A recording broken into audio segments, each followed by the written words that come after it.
Brother Fight is out of town this morning, so I'm going to be filling in for him teaching class. Nathan will be covering his sermon this morning. I think I drew the short straw this one. Nothing like it's hard enough to fill in for Brother Fight, but then to fill in for him for teaching Revelation is a little extra challenge. So please have some patience with me. I've taught it before, but now I've got my notes plus his notes, and it's all kind of a jumbled mess up here. So, Revelation, we were in chapter 14. I want us to kind of back up a little bit to make sure we get the full context here. Remember, the chapter divisions were not in the original text. They're an organizational tool that's put in place to help us be able to keep track of where we're at and where we're moving through. Unfortunately, sometimes we tend to look at those divisions as being inspired in, oh, there's a division there of a chapter, therefore we must be shifting gears. And that's not always necessarily the case. And some of the stuff in chapter 14 and chapter 15 is really, really helpful if we remember the context continuing on from chapter 13. So if you remember in chapter 13, we had the beast from the sea and the beast from the earth. Brother Fight, I agree with him on this, that these generally representative of false religion and emperor worship. Specific application, remember, was to the Roman Empire. Remember, this was being written to specific individuals at a specific point in time. It had to benefit them in some way. If I write you a letter, I'm writing a letter to you at a specific point in time having something to do with you. Have you ever gotten a letter from someone you're pretty certain they sent it to the wrong person because you had no idea what was being said? My grandmother on occasion writes these really long, rambling letters talking about chickens, and I have no idea what's going on in these letters. It doesn't mean anything to me. These were written to the 7 churches. It was written to specific individuals. It had to have some meaning to them, immediate application, as well as to us here, 2,000 years later. It talks about the number of the beast, the number of a man, in the end of chapter 13. Incidentally, I've heard a lot of different ways that has been applied to a lot of different people. If you go and you do a quick look, you can see it being applied to historical figures, Adolf Hitler, Mussolini. You can find it applied to presidents. I remember seeing it applied to both George Bush and Barack Obama and now Donald Trump. I once saw it applied to Barney the Purple Dinosaur. Quite often it gets applied to Nero, and I would talk a little bit about how that happens. Because on the surface, that's one that seems to make a great deal of sense in context, but we lose track of the fact that in apocalyptic literature, numbers are figurative. And the way people get that for Nero is sort of interesting because it shows us the extent you have to go to try to make things literal. In order to get there, you have to take a portion of Nero's name. If you're wondering, his full name was Nero Claudius Caesar Augustus Germanicus, which had been changed to, he was born Lucius Domitius, and I can't pronounce the last name he's got there. But in order to get it to represent the number 666, you have to take 3 parts of his name, Nero Caesar Augustus, transliterate it into the Greek, because then you pick up an extra letter. From there, you can transliterate it back into the Latin to maintain that letter, convert that to the Roman numerals, convert that over to Hebrew numerology, and then from there you can convert it to the English 666. That's a little bit of a stretch to take that many steps to get it representational of a specific individual. If, however, remember 6 being that which is incomplete, that triple repetition makes a great deal more sense. So we recognize it as human number of falling short. At the beginning of chapter 14, we looked at the 144,000, which is sort of where we had left off. And we sort of left off there with question number 17 that he had given us. From the description of the 144,000 in chapter 14, they represent A, the faithful Jews who died before the coming of Christ, B, the Christians dwelling on the earth, C, the faithful remnant including both Jews and Christians who have already died, or D, none of the above.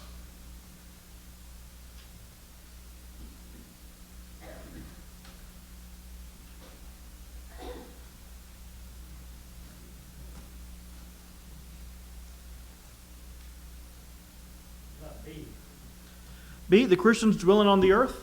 I'm actually inclined to say it's more likely to be C. And the reason I'm inclined to say it is C is the specific past tense that is there in the context we see in chapter 14. And behold, a lamb standing on Mount Zion, with him 144,000, having his father's name written on their foreheads, heard a voice from heaven. Being on Mount Zion here representationally in the book of Revelation, being there with the Lamb. We see some of the phrasing also in past tense and present tense. I'm inclined to think it's C, that this is representational of God's people who have gone on to their reward. We see the combination of 12s, in terms of 24 or 12 times 12 here, representative as the whole. These were redeemed from among men, being firstfruits to God and to the Lamb, there in verse 4. The fact that it seems to be an interesting division here, to God and to the Lamb, to me would indicate perhaps both covenants. Then again, I'm sure if I say anything wrong, Mr. Fight will come and correct me next week, and we'll all learn a lot more. But I've always been inclined to think that this was looking at the totality of those who have been redeemed, of that faithful remnant. As we continue into verse 6, then I saw another angel flying in the midst of heaven, having the everlasting gospel to preach to those who dwell on the earth, to every nation, tribe, tongue, and people, saying with a loud voice, Fear God, and give glory to him, for the hour of his judgment has come, and worship him who made heaven and earth, the sea, and springs of water. All right, so we're going to have several angels here in rather quick succession, 3 of them. As he's talking about fearing judgment, one thing we may have noticed has been talked about a number of times, how many judgments appear in time?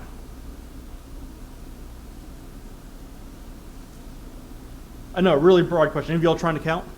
There's been a number of judgments talked about, right? Both throughout history, we look at through the rest of the Bible, and also talked about in the book of Revelation. We're going to have several different judgments talked about here, and there's always a tendency for us to say, when it says judgment, we're looking at the final judgment. Again, I think we're going to see that's not necessarily the case, because otherwise we're going to end up with several final judgments in a row, and that really does not work. Fear God, give glory to him, for the hour of his judgment has come, and worship him who made heaven and earth, the sea, and springs of water. Who is that? Who are we to worship?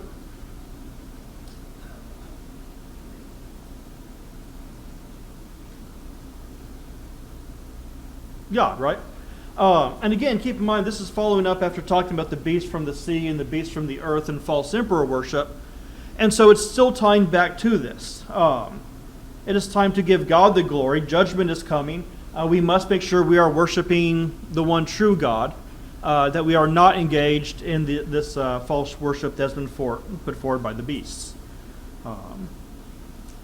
Verse 8, and another angel followed, saying, Babylon is fallen, that great city, because she had made all nations drink of the wine of the wrath of her fornication.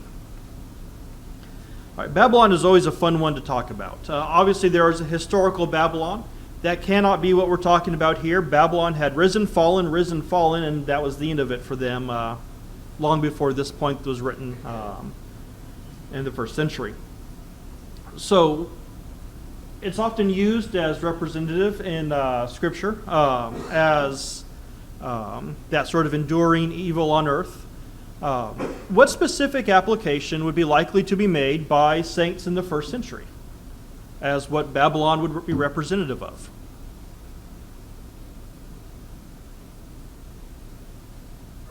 Rome. Yeah, I think that's the obvious application to be made here for initially, right? Now, had Rome fallen at this point? No, absolutely had not. It would be another couple hundred years before that did.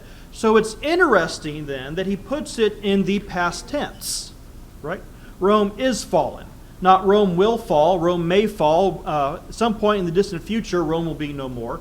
But that Babylon is fallen is fallen. So why would they be phrased in the past tense? Certainty, absolutely, right? It was not a question as to whether or not it was going to happen. It's not the only occasion we see things applied in the past tense to things that have yet to come when it's an absolute certainty. More than that, though, we also see it repeated, right? Is fallen, is fallen. Again, whenever things are stated over and over and over again, it's to drive that point home. This is an absolute surety. This is not something that might happen. This is something God is saying it's going to happen and might as well have already been accomplished. And also gives us the reason, that great city, because she made all nations drink of the wine of the wrath of her fornication. Because it wasn't just limited to one small group of people, but of course historically, Rome tended to spread out. Now, application for us. Because it's one thing to look at this and say, yes, to this historical group of people this had meaning. But remember, it's written for our edification as well. What do we gain from this? From this understanding that when it says Babylon is fallen, that it's certain that this was coming to an end. What do we gain from this? Here in the year 2020 when everything seems to be falling.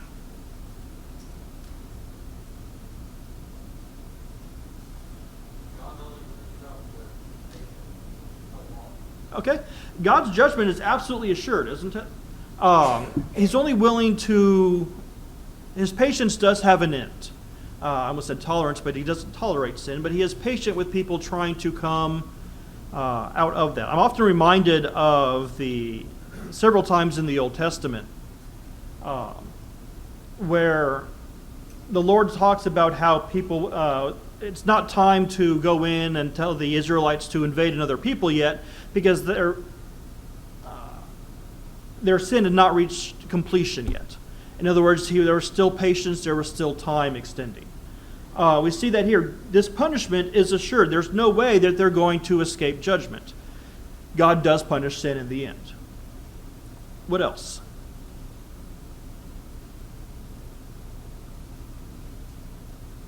What was the status of Christians at this point under the Roman Empire?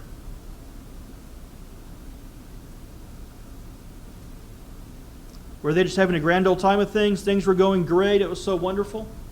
No, absolutely not, right? It was a time of persecution. It was a time of unrest. It was a time of uncertainty for Christians. If you remember back earlier in the chapter, in the book, chapter 6, verse 9, the saints under the altar crying out, "How long, O Lord?" We start to see some of that answer starting to come up, where the Lord's saying, don't worry, that time is coming soon. Just desserts is going to be coming soon. Verse 9, then a third angel followed them, saying with a loud voice, if anyone worships the beast and his image, right, so it's the opposite of what we saw in verse 7, those worshiping the one who is the creator. If anyone worships the beast and his image and receives his mark on his forehead or on his hand, he himself shall also drink of the wine of the wrath of God, who has poured out full strength into the cup of his indignation. He shall be tormented with fire and brimstone in the presence of the holy angels and the presence of the Lamb. And the smoke of their torment ascends forever and ever. And they have no rest day or night, who worship the beast and his image, and whoever receives the mark of his name. So we have these now that are worshiping false gods in essence, right? Those who are not followers of the Lord, those who have been marked as such. What's their outcome?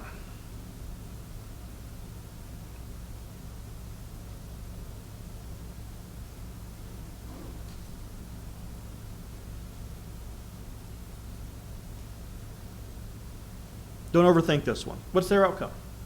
What's going to happen to people that don't worship the Lord, that turn aside unto falsehoods? Eternal damnation. Exactly right. And as we look here, this is a really, really clear explanation of, and those people that worship the false beast, right? It's not just the false beast that's going to end poorly for, but those that worship him, those that are deceived or allow themselves to be deceived, those that choose to worship other than the Lord. Verse 12 then, here is the patience of the saints. Here are those who keep the commandments of God and the faith of God. And so again, it goes back to this reminder that in the first century and throughout time, Christians tend to find themselves persecuted and under duress. And the question often comes up of, why is this allowed to continue? Why does this persist? And it's nothing new. You can go back to Habakkuk. You can see the same sort of scenario, same questions being asked. Chapter 6, verse 9 of Revelation, we've seen the same question, how long, O Lord? Well, we're starting to see answers, that the patience of these saints, the long-suffering, the steadfastness is eventually we will go on to our reward, and others will go on to what they have earned as well. We understand that what happens in this life is not the end of things. That anything that happens here on earth is, in essence, temporary to us. And thus we can remain patient and steadfast and long-suffering. Does that make sense? I see most of the people staring at me, just staring at me. I think also there's a message there that says this does not go unnoticed by God. Exactly. He will take care of it. Exactly. The Lord is not unaware of what happens on earth. He created earth. He can see into the hearts of men far better even than, certainly better than we can. He knows what is happening, and as such, there will be proper consequences applied for that. Absolutely. Verse 13, then I heard a voice from heaven saying to me, write, blessed are the dead who die in the Lord from now on. Yes, says the Spirit, that they may rest from their labors and their works follow them. And so we see it's very much an opposite impact of what we saw in the preceding verses for those that are following the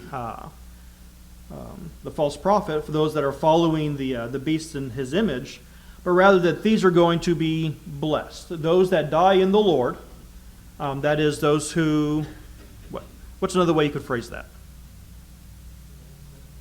Remain faithful unto death, right? Even if it's their faithfulness that leads to that point of death. And the end of verse 13 kind of goes back to what you were mentioning earlier, that they may rest from their labors and their works follow them. That is, that the Lord knows what they have done, what they have believed, what they have said, and they understand that there are consequences for those actions, for following the Lord, and those consequences are positive ones. Questions that I might be able to answer? Awesome. All right, so now we get down to verse 14. Then I looked, and behold, a white cloud, and on the cloud sat one like the Son of Man, having on his head a golden crown, and in his hand a sharp sickle. Okay, who's this?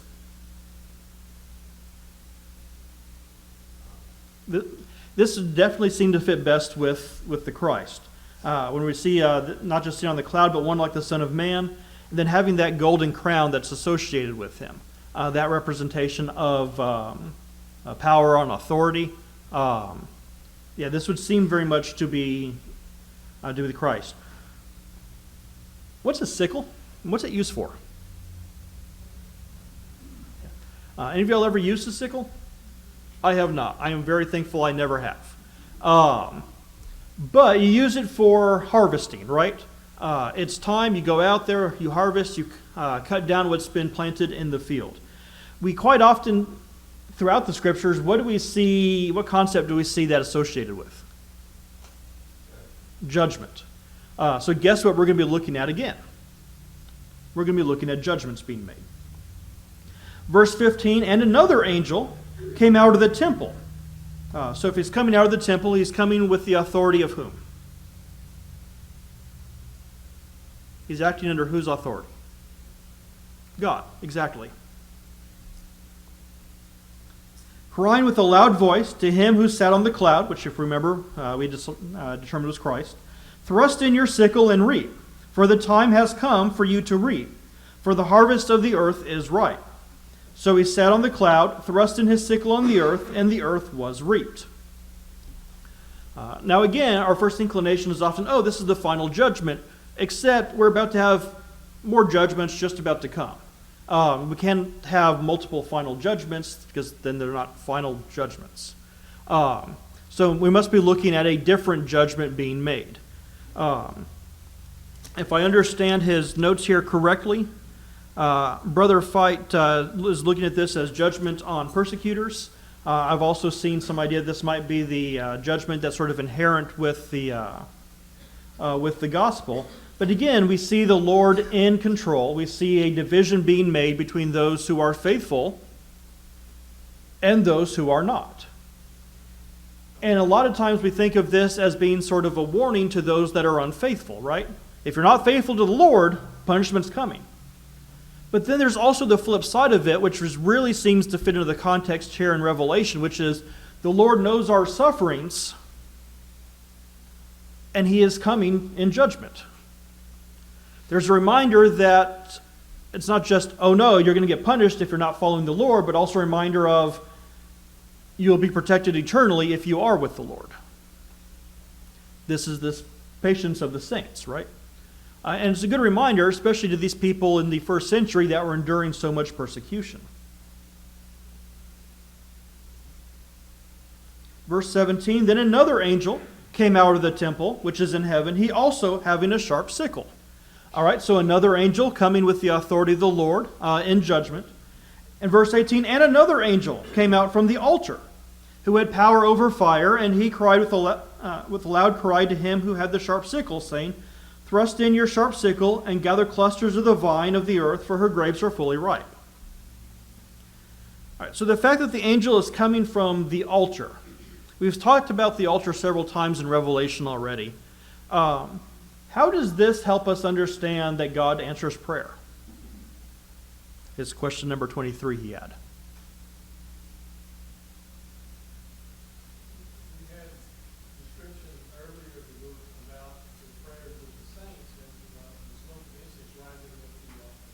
Exactly. In chapter 8, verse 3, we have that exact imagery being put there. And also, as I've talked about several times, 6:9, where you have the saints under the altar crying out, how long, O Lord, looking at the persecution that they're having to endure. Well, here we get here to chapter 14, and we have coming out from the altar in punishment, right? In vengeance, in judgment.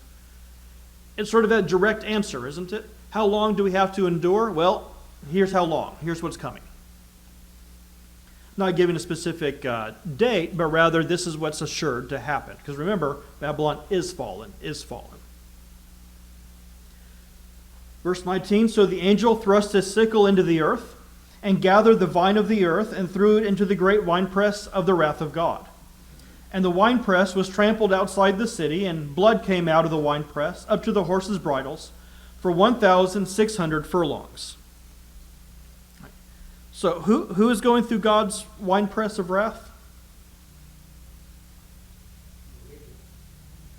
Okay. These are the ones who were not following the Lord, right? These would be the persecutors, not the ones that were persecuted. And who's doing the harvesting and treading here?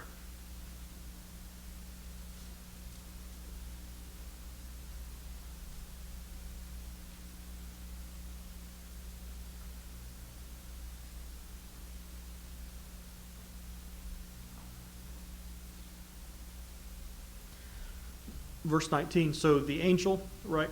So we're looking at one of the ones with that. I'm inclined to think it's the one from verse 17, the one that had the sharp sickle. Just point of interest, because sometimes people start going weird directions with this. So how deep is this blood coming out of the winepress? Up to a horse's bridle. Anybody know how tall that is? Well, it depends on the horse, right? But it's deep. This is not talking about little miniature ponies. This is deep.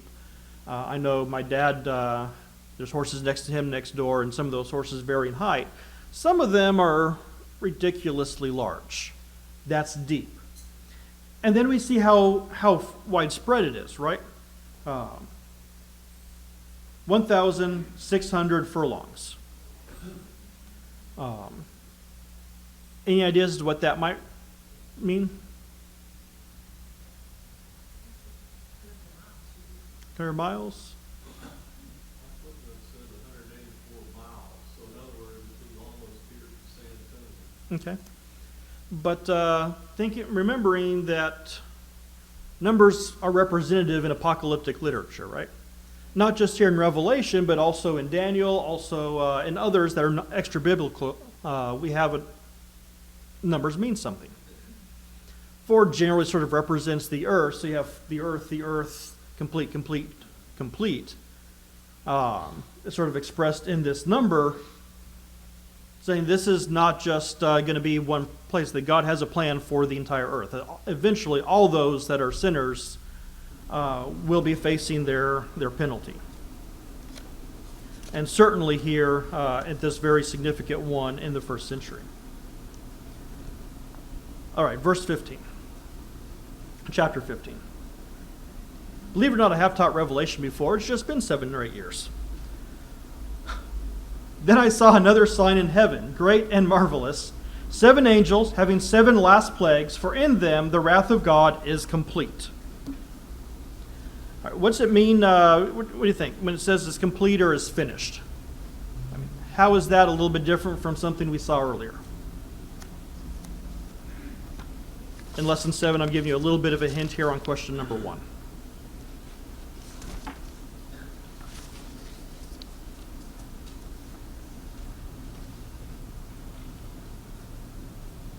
Remember the 7 trumpets? Right? And we talked about how that was sort of not quite there to the end for most of those, that there was a gap there. Here we're looking at sort of a slightly more finalized version of that, if you will.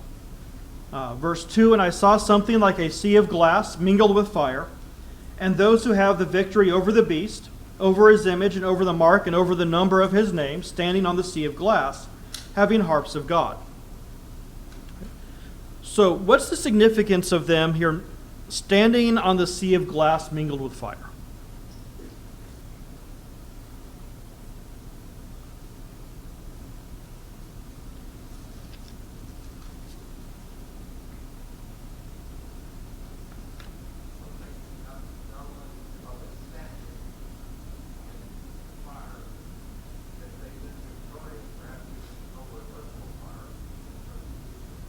Okay.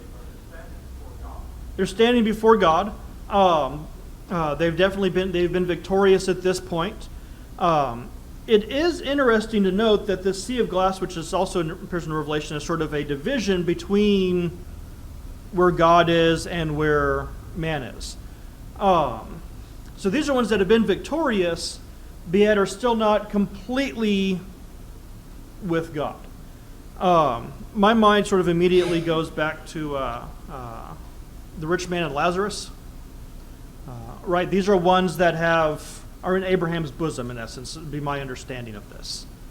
We have not yet come to final judgment, the destruction of all things here physical, but rather those that have nonetheless been victorious. And again, we see them with harps of God. When we see harps of God, when we see harps in Revelation, what do we know is about to come? What's it associated with? Praying, praise, song, right? Again, there are occasional people who like to go, literal and say, "Oh, these are harps. This means we can use instrumental music."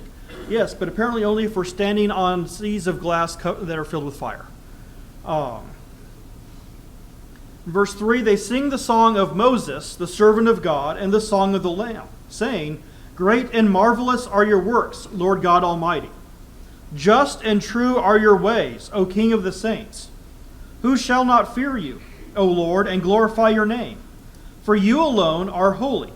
For all nations shall come and worship before you, for your judgments have been manifested." All right, so the Song of Moses, if you going back to Exodus 15, right? Moses' song of victory over the Egyptians. So again, we have that concept of victory over these things in this life. If that then is the Song of Moses, what is this Song of the Lamb?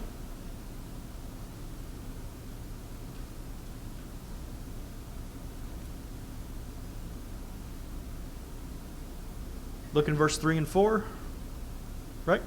It's very similar. It's a song of praise, a song of gratitude, of understanding that through Christ they have been victorious. Running in parallel here in this case. And it's really interesting to note to me. These are ones that throughout Revelation we have seen Christians depicted as being persecuted and enduring trials on earth. And what we see in verse 3 and 4 isn't them singing out, "Why do you make us suffer so much?" but praising the Lord. Right? "Great and marvelous are your works, Lord God Almighty. Just and true are your ways." And it's really, really hard sometimes when bad things are happening to you to be thinking, "Oh, this is all okay." But in this case, it's not just that what happened was okay, that it was great and marvelous, just and true. It tells us something about how the outcome is of all of this. That it's all more than worth it. Right? Have you ever waited in line for something and got there and were really disappointed with what you ended up with? I remember a couple of years ago, my wife, against my recommendation, waited outside in line for hours for one of these, freebies for teachers giveaways. And she got up there to the end, and it was like a plastic bag with a couple of pencils and a couple of sticky notes. It's like, this was it? Well, yeah. She was not singing the praise of the organization that did that afterwards. In this case, we have people enduring far much more, and it's so more than worth it. And it's a good reminder not just for them in the first century, but for us. Questions, comments, thoughts? Verse 5, "After these things I looked, and behold, the temple of the tabernacle of the testimony in heaven was opened. And out of the temple came the 7 angels having the 7 plagues, clothed in pure bright linen, and having their chests girded with golden bands. Then one of the 4 living creatures gave to the 7 angels 7 golden bowls full of the wrath of God, who lives forever and ever. The temple was filled with smoke from the glory of God and from his power, and no one was able to enter the temple till the 7 plagues of the 7 angels were completed." All right, so the area we are looking at here, the temple of the tabernacle of the testimony, this would be another way, a phrase we might apply to this. What portion of, if we're thinking of the temple, sort of what portion does this seem to be referencing? The most holy. This is the Holy of Holies, right? So what's about to happen, who's it coming from?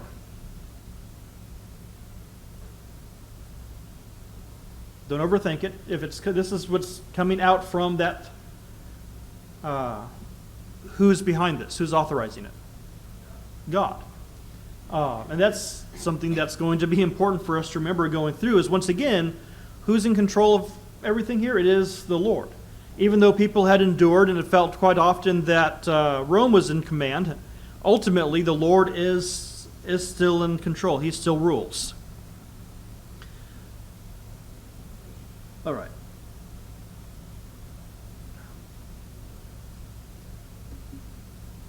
I'm getting a little bit away from my notes, which is never a good thing.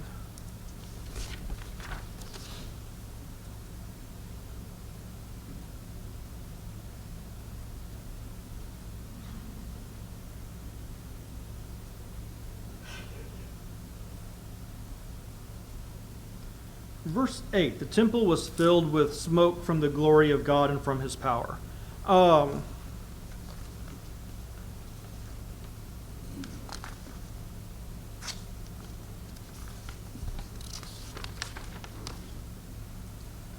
So, what have we seen smoke being a symbol of in Revelation?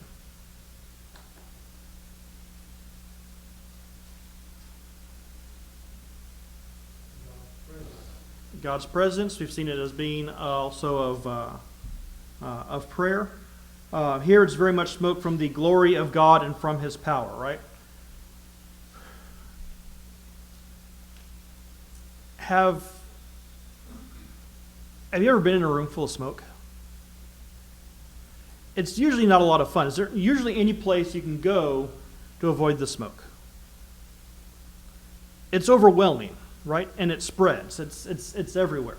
The other night I made a mistake of accidentally burning some food I was cooking. It had hot peppers in it, and our eyes were watering for a long time after that. But the power and the overwhelming presence of the Lord, we also again see it as being representative of prayers, the answer to the prayers coming, so to speak. And no one was able to enter the temple till the 7 plagues of the 7 angels were completed.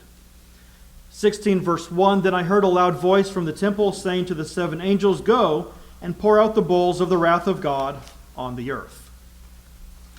All right, so sort of an introduction to what is coming, that we're going to now have this wrath, this judgment being poured out on the earth. So in verse 2, So the first went and poured out his bowl upon the earth, and a foul and loathsome sore came upon the men who had the mark of the beast and those who worshipped his image.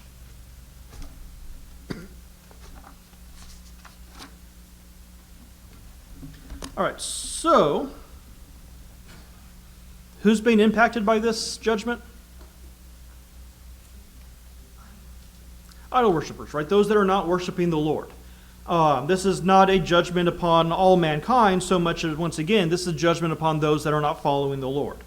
The loathsome sores, perhaps a continued ever-present punishment. We've seen sores used by God in punishment throughout the Bible, right?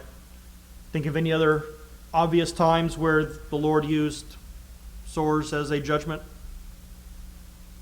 Or boils, I could say. Right? Yeah, thinking back to Egypt at least, right? And there's several other occasions as well where leprosy and boils and sores have been used as well. But again, we see that this is, in essence, a limited judgment on those that are not following the Lord. Verse 3, Then the second angel poured out his bowl on the sea, and it became blood as of a dead man, and every living creature in the sea died. Again, have we seen this sort of wrath being put out before? Water turned to blood?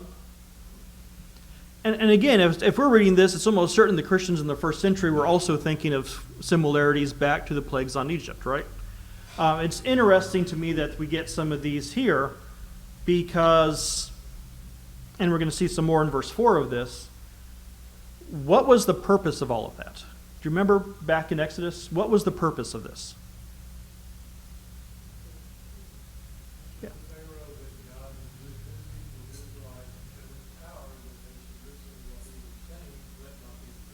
Exactly. Any possible parallels here to what we're looking at in Revelation to show the power of God versus those that would be in opposition to him for the benefit of his people? There's some similarities there that exist as well. Verse 4, Then the third angel poured out his bowl on the rivers and springs of water, and they became blood. All right, so we see an interesting separation here between different types of body. Sea, perhaps indicative of the mass of humanity. So thus perhaps a punishment on society that become rotten and spiritually dead. The second one, it's interesting to note that in Egypt, it seems that there was a delineation between where the bloody water was. This would be, there's no exceptions. It's everywhere. All the water had been turned to blood. This was a much more all-encompassing punishment. Thankfully, my time is up, and I'll let Jerry correct all of my mistakes next week. Thank you very much for your perseverance and your patience.